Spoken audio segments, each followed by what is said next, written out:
Welcome to today's interview. Today we have an interview with Caitlin and Andre, and they were both newly diagnosed with celiac disease. Andre, being newly diagnosed with this condition, can you tell us a little bit about what you might have heard about it or researched, found out online? Well, I found out that celiac disease is an autoimmune disease that's caused by sensitivity to certain sequences of amino acids that are found in grain products. This specific amino acid is known as gluten, and when people with celiac disease consume gluten, their immune system responds by damaging the lining of the small intestine. These damages the small intestine hinder the absorption of nutrients in food, since most food nutrients are absorbed in the small intestine. And Catherine, you also newly diagnosed with celiac disease. So, do you know how is it manifested? Yes, actually, celiac disease can appear at any time throughout a person's life. Sometimes in adults, the disease can be triggered for the first time through surgery if they have severe emotional stress or pregnancy or childbirth. And it's also prevalent in Caucasians as well as in women, and people who have a family member with celiac disease are more prone to get it also. And the symptoms of celiac disease vary from person to person. This is part of the reason why it's very hard to diagnose right away. Some of the symptoms include abdominal cramping, bloating of the stomach, diarrhea, constipation, anemia, nausea and vomiting, lactose intolerance, which only occurs in the beginning and eventually it usually goes away after it's being cured, a decrease in appetite, or you could have an increase or nothing could change. Again, like the symptoms vary from person to person. And then some long-term conditions that can result from untreated celiac disease include vitamin deficiencies, as well as more you can increase your chances of getting cancer or gallbladder malfunctions. So, to go along with how it can also be diagnosed, Caitlin touched on the symptoms that she and Andre may have been experiencing. Some other symptoms can also include skin blisters that are itchy, and reoccurring painful mouth sores, as well as the chronic diarrhea, excess gas and bloating, and abdominal pressure.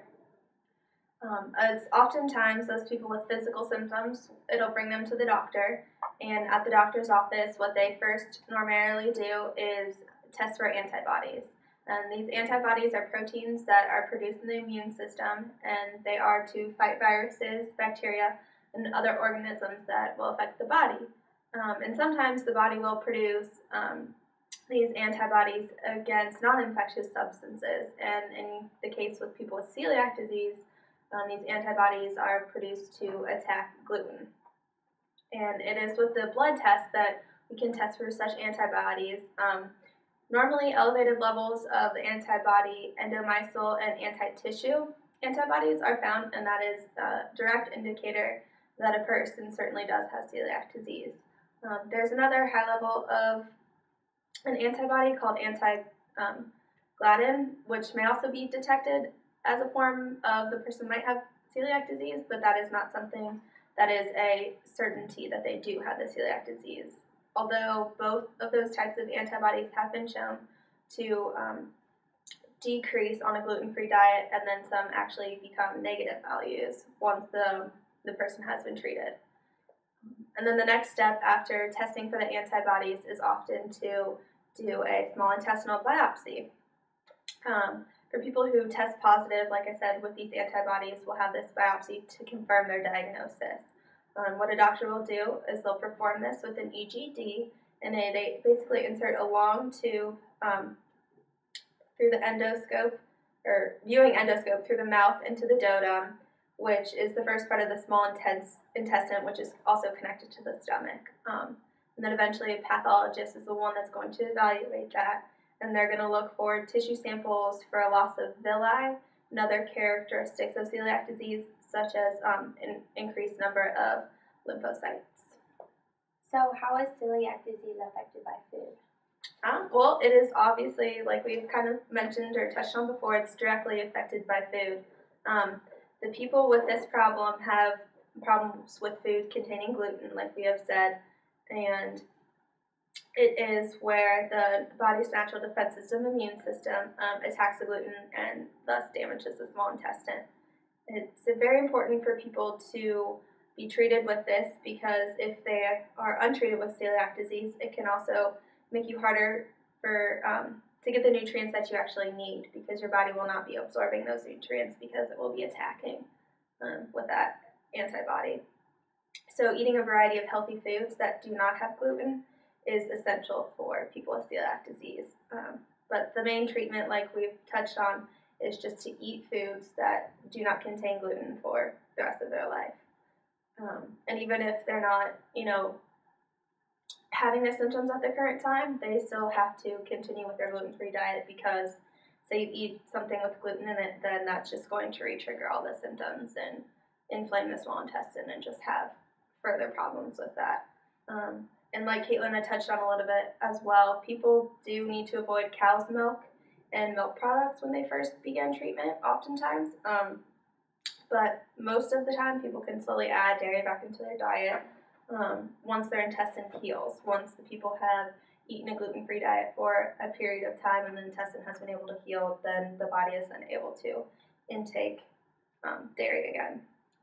And then some of those foods that we have touched on also include pizza, pasta, crackers, breakfast cereals made with wheat, barley, or rye. Also, anything that's made of malt, because malt is made from barley, and bread and bagels as well, all contain gluten. Fatima, can you tell me what foods I can eat now that I know I have celiac disease? Actually, the principal gluten-free diets include avoid acid food and reduce the salt intake, and avoid all food made from wheat, rye, and barley, such as breads, cereals, pasta, crackers, cakes, and cookies. And also, you have to pay attention to processed food that may contain gluten because flour is a common ingredient in many processed food, such as canned soup, salad dressing, ice cream, ketchup, and yogurt. And also avoid beers and avoid milk and other dairy products that contain lactose. But it's alright to consume fish, rice, corn, potatoes, fruits, vegetable, flax, seeds, and nuts. And also, you can always ask a dietitian and work with them on what food recommended and gluten-free diet plan. So, And I know, like you said, to avoid milk and yogurt, and that was very hard for me because yogurt was one of my favorite foods.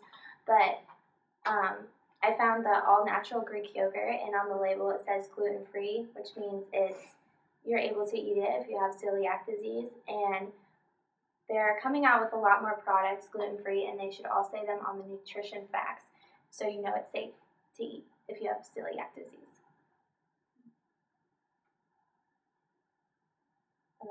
And then how can I cure this disease? Is it curable?